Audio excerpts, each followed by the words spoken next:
திரு மூவியை நீங்கள் வந்து தொடக்கத்தில் நேருடைய காலம் பற்றி ஒன்று சொன்னீங்க. ஒரு மையமான வரலாற்று பூர்வமான கேள்வி, ஒரு பொதுவுடைமை இயக்கத்துக்கு அதில் ஒரு பங்கு உண்டு. ஏன்னா காங்கிரஸ் தொடர்ந்து ஆண்டு கொண்டிருந்த கட்சி, இடையில் இப்போ தற்காலிகமாக பிஜேபி அவ்வப்போது ஆளுங்கட்சியாகவும் மாறி இருக்கிறார்கள்.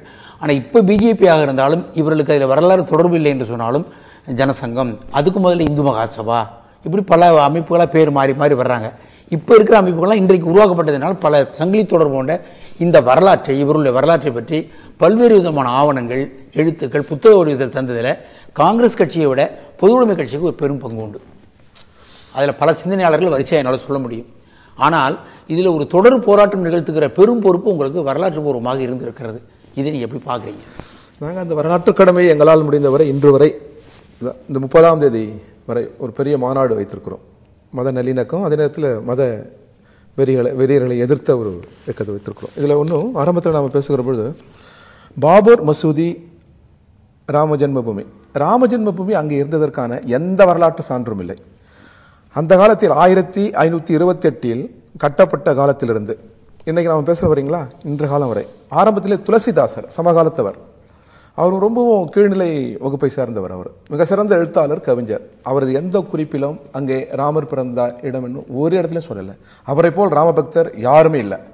இந்தியாவினுடைய மிகப்பெரிய ராமகாவியத்தை துளசிதாசர் காவியம் என்று வரலாறு வர்ணிக்கிறது. அவர் ஒரு வரியில கூட சொல்லலை அங்கே ராமர் பிறந்தார்னு. ஒன்று. அவருக்கு பிறகு மீராபாய், இந்துக்களுடைய மிக உயர்ந்த, நாம் எல்லோருமே இந்து முஸ்லீம் எல்லோருமே கரங்கூப்பி வணங்கக்கூடிய மிகப்பெரிய தலைவர் மீராபாய், அவரும் ராமபக்தர், ஓரிடத்தில் கூட சொல்லலை. பிறகு குருநானக், அதற்கு பிறகு கபீர், இவரெல்லாம் மிக சிறந்த இறை நம்பிக்கை கொண்டவர்கள், ராமபக்தர்கள். ஒரு இடத்தில் கூட அங்கே ராமர் பிறந்தாருன்னு சொல்லவே இல்லை. அதற்கு அடுத்த கட்டத்தில் 17, 18, 18ஆம் நூற்றாண்டு வரைக்கும் விவேகானந்தரை நம்ம பார்த்துருக்குறோம், குருநானக்கு பார்த்துருக்குறோம். இவர்களும் பெரிய நம்ம எல்லோருமே இந்தியாவே கரங்குப்பி தொழ வேண்டிய பெரும் இந்து தலைவர்கள். ஒரு இடத்துல கூட சொல்லலை. எப்போ அது ராமர் பிறந்தார் எப்போ சொல்றாங்க, RSS எப்பொழுது பிறக்கிறதோ அப்பொழுதுதான் ராமர் பிறக்கிறார். எனவே 1925 ஆமா, நீங்க RSS தலைவர்கள் நீங்க யாரும் சரி, ஹெட்கேவர், மூஞ்சே, குரு கோல்வால்கர், யாராகட்டும், இன்னைக்கு இருக்கிற வரைக்கும் எந்த தலைவர்களும் சரி, இதுவரை தோன்றிய தலைவர்கள் இன்று வரை எல்லோரையும் ஒரு 1000 பேரை நீங்க வைத்தாலும் சரி, 1 கோடி பேரை வைத்தாலும் சரி, ஒரு விவேகானந்தருக்கு சமமாக முடியாது, ஒரு குருநானக்கு சமமாக முடியாது, ஒரு மீராபாய்க்கு சமமாக முடியாது, ஒரு துளசிதாசருக்கு சமமாக முடியாது. இந்த மேதைகள், இந்த பெரும் மத தலைவர்கள் எல்லாம் ஒரு வரியில் கூட ராமர் தான் அங்க பிறந்தார் சொல்லல.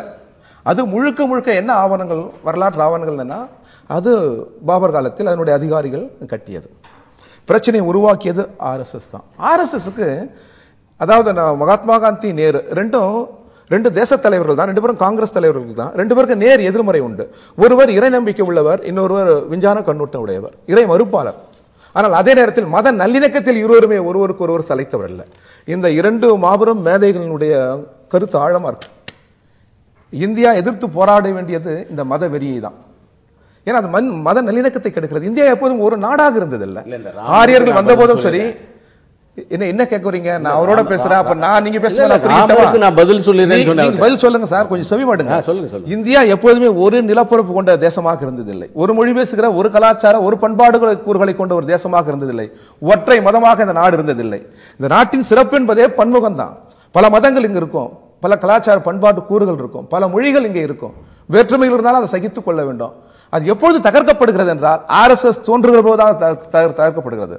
பாபர் காலத்தில், அக்பர் காலத்தில், அக்பர் தீன் இலாகி, இந்தியாவினுடைய அந்த இந்திய கலாச்சார கூறுகளில் இருந்து அக்பர் கற்றுக்கொண்டு தீன் இலாகியை முன்வைத்தார். தீன் இலாகி என்ன? சமரசம். எல்லா மதத்தினுடைய கூறுகளும் உள்ளடக்கியது. அதுதானே இந்தியானார். ஆனால் ஒற்றை மதத்தை முன்மொழிந்த RSS என்றைக்கு தோன்றியதோ அன்றைக்கே இந்தியாவின் இறையாண்மை பதற்றத்துக்குள்ளாகிவிட்டது. பேசலாம். நல்ல செய்தியோடு நிறுத்தியிருக்கீங்க.